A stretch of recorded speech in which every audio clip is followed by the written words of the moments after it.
Hitler কেন ইহুদিদের হত্যা করেছিলেন।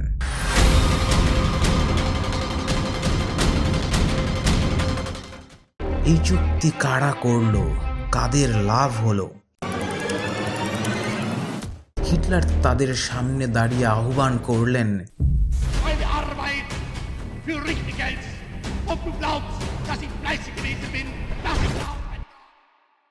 1923 সালের জার্মানি।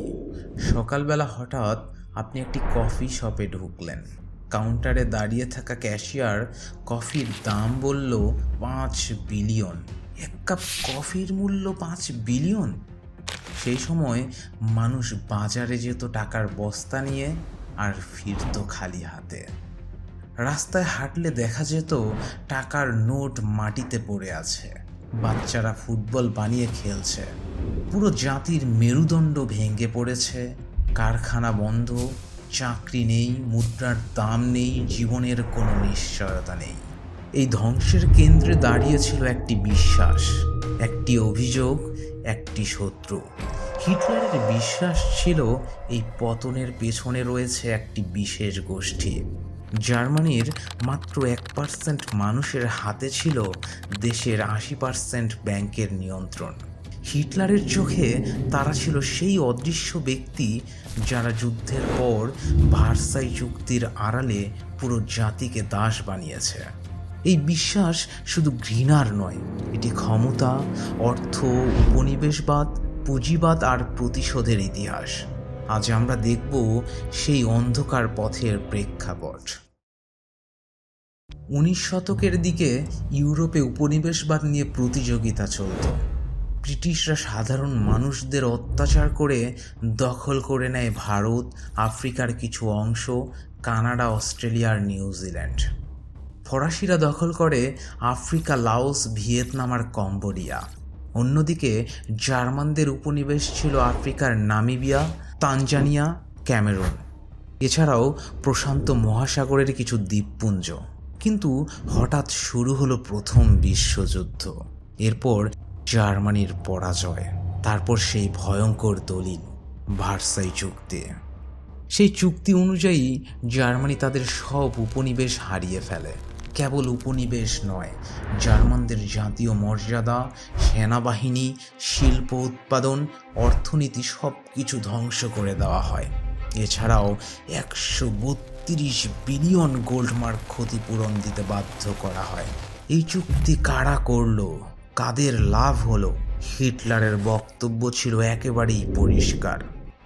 এই অপমানের আড়ালে ছিল আন্তর্জাতিক ইহুদি ব্যাংকারদের ছায়া, যারা ব্রিটেন, ফ্রান্সের সঙ্গে জার্মান জাতির গলায় দড়ি বাঁধিয়েছে। ক্ষতিপূরণ দিতে জার্মান সরকার পাগলের মতো টাকা ছাপাতে শুরু করলো। 1923 সালে শুরু হলো ইতিহাসের সবচেয়ে ভয়াবহ মুদ্রাস্ফীতি। আর সেই সময় এক কাপ কফির দাম পৌঁছে গেল 5 বিলিয়নে। ওই সময়ে দিনে 2 বার বেতন দেওয়া হতো। সকালে পাওয়া টাকা সন্ধ্যায় অর্ধেক হয়ে যেত। মানুষ চাকার গাড়িতে টাকা ভরে বাজারে যেত, এমনকি ভিক্ষুকরাও নোট নিতে চাইতো না। যেমনটা মানুষ গল্পে বলে, তখন কাগজের নোট ছিল আগুনে ধরানো কাঠির চেয়েও সস্তা। এই গভীর অর্থনৈতিক যন্ত্রণার মধ্যে সাধারণ মানুষের প্রশ্ন ছিল অপরাধী কারা। তাদের চোখে বিষয়টা একেবারেই স্পষ্ট ছিল। ব্যাংক কাদের হাতে, সুদ ব্যবসা কারা চালায়, যে চুক্তি জাতিকে দাস বানালো তার সুবিধাভোগী কারা? উত্তরের দিকে তাকালেই একটি নাম বের হয়ে আসে, ইহুদি ব্যাংক পরিবারগুলো। ওই সময়ে জার্মানিতে ইহুদিদের সংখ্যা ছিল মাত্র 1%, কিন্তু ব্যাংক, আইন, ইউনিভার্সিটি, প্রেস, মিডিয়া, আন্তর্জাতিক লেনদেন সব কিছু তাদের নিয়ন্ত্রণে ছিল। সবচেয়ে বড় সত্য ছিল জার্মানির 80% ব্যাংক ইহুদিদের হাতে নিয়ন্ত্রণ হতো। বিশ্বখ্যাত পরিবার ওয়ারবার্গ, মেন্ডেলসন, ব্লাইশরয়ডার আর সব কিছুর শীর্ষে রথশাইল্ড সাম্রাজ্য। এই পরিবারগুলোর পুঁজিবাদ ছিল অন্যরকম এক উপনিবেশ, যেখানে সুদ ব্যবসার শিকল ধরে পুরো জাতি নিঃস্ব হয়ে যায় আর ক্ষমতা জমা হয় কয়েকজনের হাতে। এই সমাজ ব্যবস্থাকে বলা হয় পুঁজিবাদ। হিটলারের চোখে এই 1% মানুষ অর্থের দুনিয়ায় রাজত্ব করত, আর বাকি জাতি কেবল সেই সিস্টেমের দাস ছিল। রথশাইল্ড পরিবারের শক্তি বোঝার জন্য একটা দৃশ্য কল্পনা করা যেতে পারে। ধরা যাক একটা যুদ্ধ ছড়িয়ে পড়েছে ইউরোপ জুড়ে, মানুষ লুকোচ্ছে, শহরে ধ্বংস চলছে আর সৈন্যরা মরছে।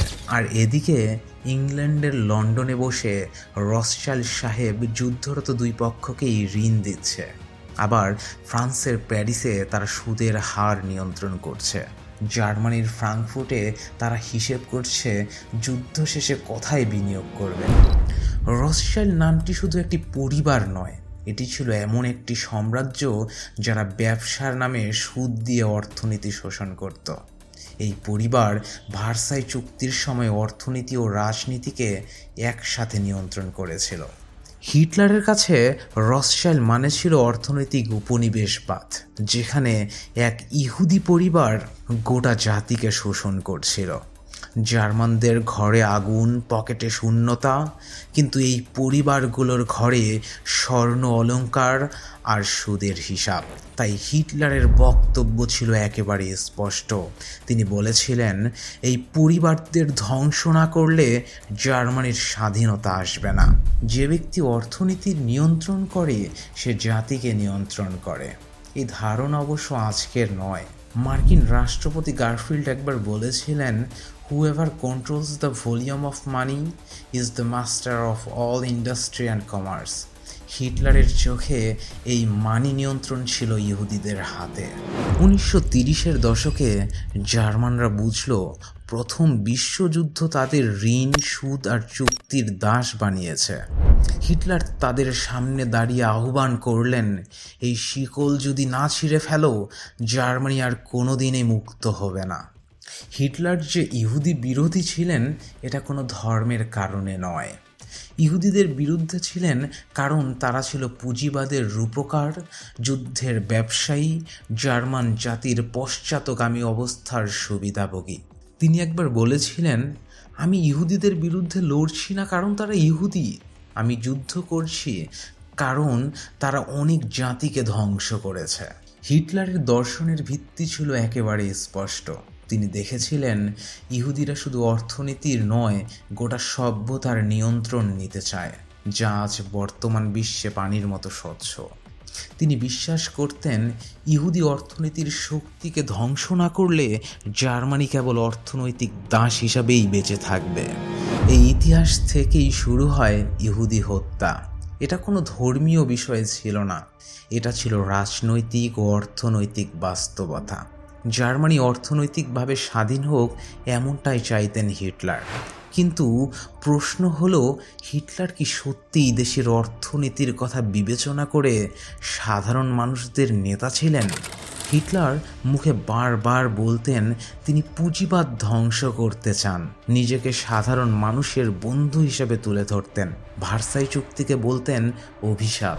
কিন্তু হিটলারের নাজি পার্টি যখন ক্ষমতায় সিঁড়ি বেয়ে যতটা উপরে উঠছিল, প্রতিটা ধাপেই ছায়ার মতো সঙ্গে ছিল জার্মানির সবচেয়ে বড় কর্পোরেট জায়ান্ট কোম্পানিগুলো। আইজি ফারবেন, ক্রুপ, থাইসেন, সিমেন্স এবং বিএসএফ, এসব জার্মান কর্পোরেশন হিটলারের রাজনীতিকে সমর্থন করেছিল, কারণ তারা জানতো এই জাতীয়তাবাদী নেতা হিটলার যদি ক্ষমতায় আসে তাহলে শ্রমিক আন্দোলন দমন হবে, শ্রমের দাম কমে যাবে, আর যুদ্ধ অর্থনীতি চালু হলে তাদের উৎপাদন এবং মুনাফা বেড়ে যাবে। এটা কোনো কাকতালীয় ঘটনা ছিল না। হিটলার ক্ষমতায় বসেই বন্ধ করে দেন সব শ্রমিক ইউনিয়ন। শ্রমিকদের ভোট, অধিকার কিংবা প্রতিবাদ সব কিছুই স্তব্ধ হয়ে যায়।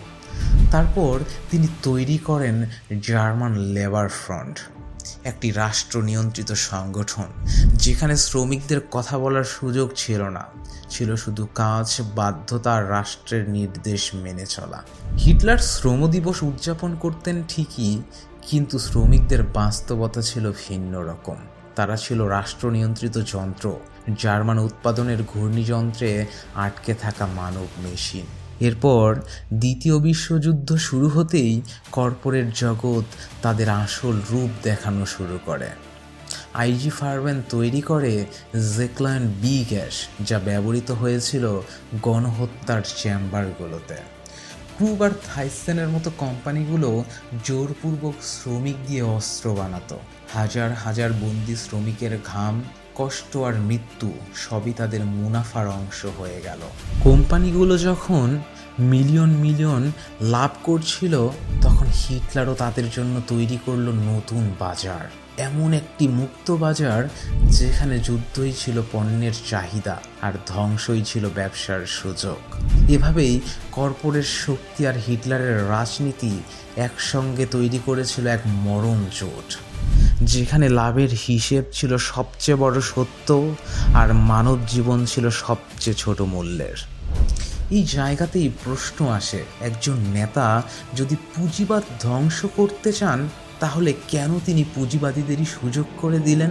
হয়তো হিটলারের লক্ষ্য ছিল পুঁজিবাদ ভাঙা নয়, বরং বিশ্বকে এমন এক যুদ্ধে ঠেলে দেওয়া যেখানে প্রতিটি দেশ বাধ্য হবে জার্মান অস্ত্র কিনতে আর জার্মান প্রযুক্তি ব্যবহার করতে। সব মিলিয়ে জার্মান উৎপাদনের উপর নির্ভরশীল হয়ে বেঁচে থাকতে।